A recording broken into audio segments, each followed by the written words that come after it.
Rob Kane, Chairman of the Central City Improvement District, CCID, but it's a private company you're with, Vunani.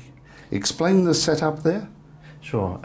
Tony, I run a business called Vunani Property Investment Fund. It's listed on the stock exchange and has assets all around the countryside. But I'm also involved as chairman of the City Improvement District here in Cape Town. Oh, so you're still involved government-wise or quasi-government-wise?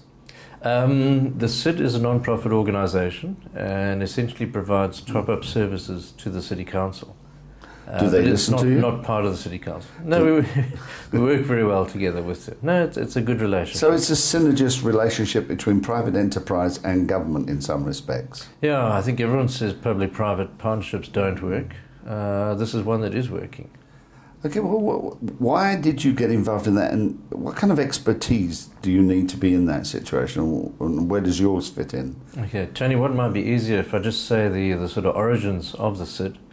It was formed 12 years ago, and it was formed really by a collection of business people. And myself and others looked at the city, and we were concerned as to what was happening and the sort of deterioration we were seeing. And a lot of us were business owners or property owners in the city.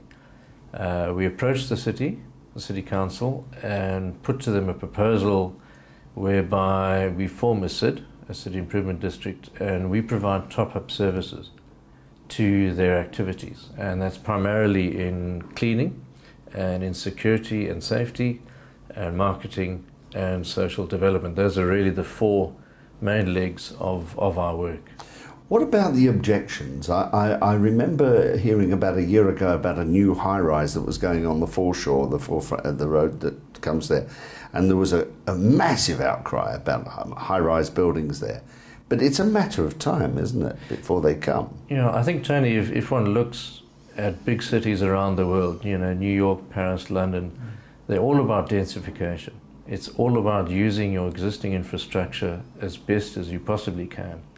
So I think high-rise developments are the way of the future. The sort of low-rise, 2-3 stories. It's quite irresponsible, I think, in terms of greening, to just expand your city's boundaries. What you should really be doing is concentrating your development in one area and then servicing that area very, very well. Well, what kind of services and infrastructure have most of the business owners requested? I mean, what are the most popular ones? Okay, the key issue for them is the safety of their staff. And I think if you walk around the city centre, it's difficult to walk down a street without being able to see one of the CID safety officers or somebody associated with the CID. They have the very strongly branded green bibs on them, and they all have radio contact. Are they independently answerable to you? They are, correct. It's an outsourced function. In total, the CID employs about 600 people. It's quite unwieldy for us to employ all of those internally, so we do outsource the security. But they are answerable to us, but we do work very closely with SAPS and the Metro Police and the City Council. It's a good collaboration. So security is the most requested thing by business people? Yeah. And the other that's important is your general living surroundings. People want paved streets, they want pedestrianised areas, they want the street markets we've given them, they want good retail in the areas, and these are things that we've supplied. All the beautification projects that you see, the street numbering, so people can see where they're going, the hanging baskets. I'm not sure if you've been into Green Market Square in the evening, but we're now lighting up those trees. There's 19 trees there. They look absolutely stunning. And what that really enables is all the surrounding retail can now stay open another few hours. And it's beautiful for our tourist season. How well is the conference situation doing for you? Have we enough capacity? We don't, which is the reason why the convention centre is doubling in size.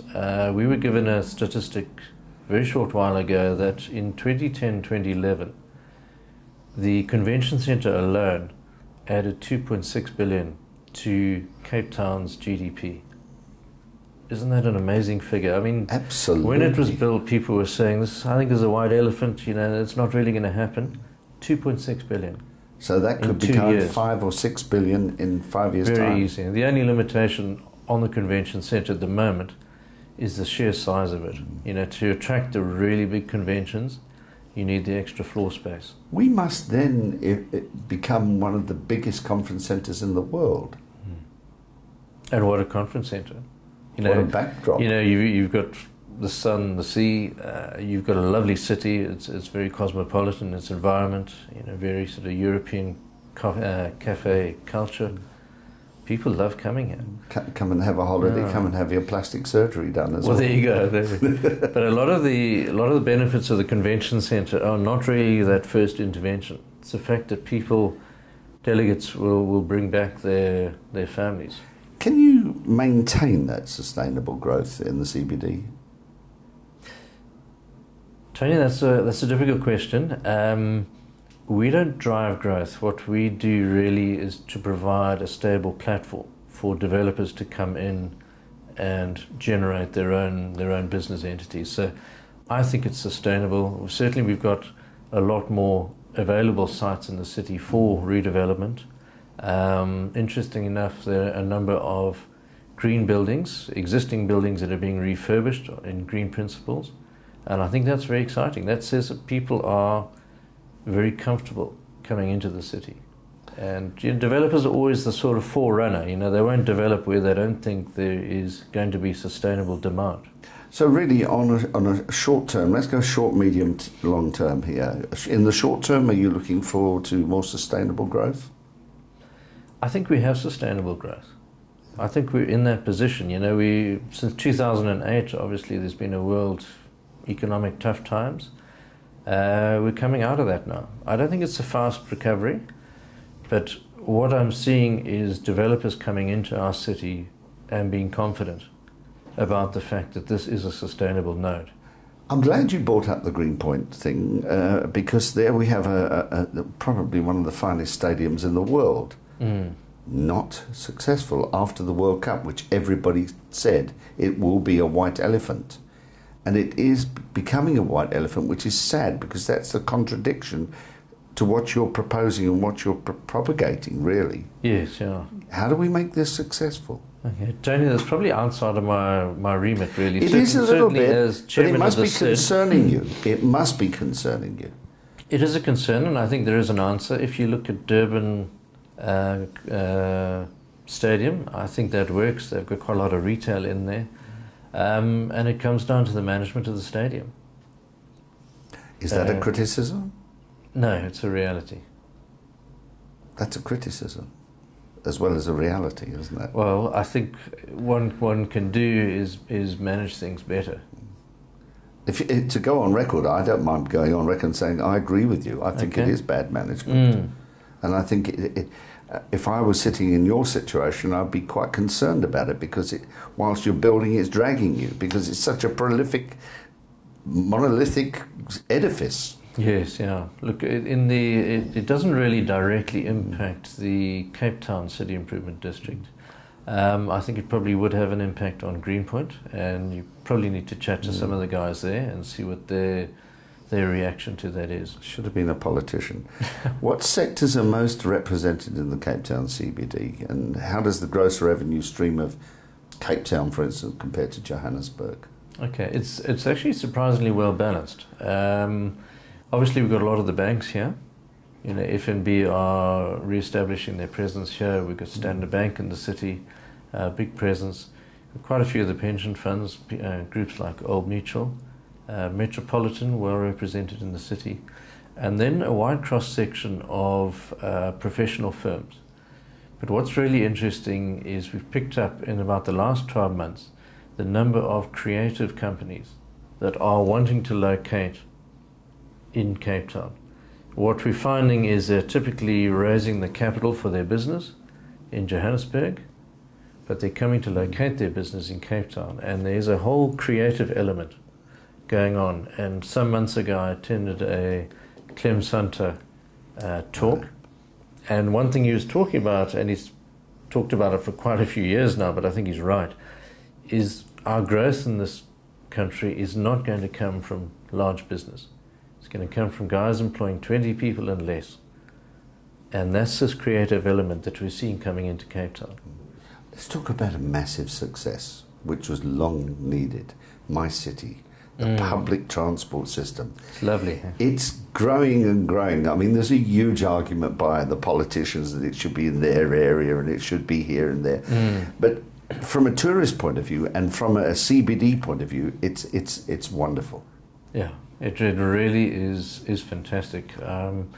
Years ago, when I was in the UK, I worked for a company and they had 2 photographs up in their boardroom. One was of Docklands Light Railway, and I don't know if you know, but it's an elevated system. And it was snaking its way through the Docklands, which at that stage were pretty barren and desolate. They then had a photograph 10 years later, and there was so much building going on that you could not even see where the train line was going. And that's what's happening in the city. And the IRT is such an element of our sustainability. You know, if we can get people to and from their work efficiently and cheaply, that's a fantastic deal. Where's the next part going? I mean, at the moment it's all out towards Tableview, Bloberg, but where's the next? That area, those routes have been completed, and interestingly enough, they've actually just added more journeys onto those routes because they are full. Then the city centre and Sea Point and up to Gardens is happening right now, and at the same time they are planning and wanting to open late 2013 or maybe 2014 the areas out to Mitchell's Plain and Khayelitsha. And that's, I think, when we will really see the benefit to the city. You know, to get people in and out of town efficiently, instead of one person per vehicle, which is typically what seems to happen, you can have 60 people on one bus. That's real benefit. And how far with all this improvement and project and future will Rob Kane be involved in? Well, I suppose as long as people want me there, really. I mean, it's a beautiful city. It is a lot of work, but it's fun. And I think all the board members get a lot out of it.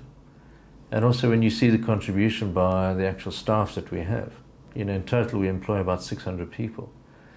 And you see the dedication of those people. It's a difficult argument, you know. Thanks, Rob. Thank you very much. Thanks, Tony.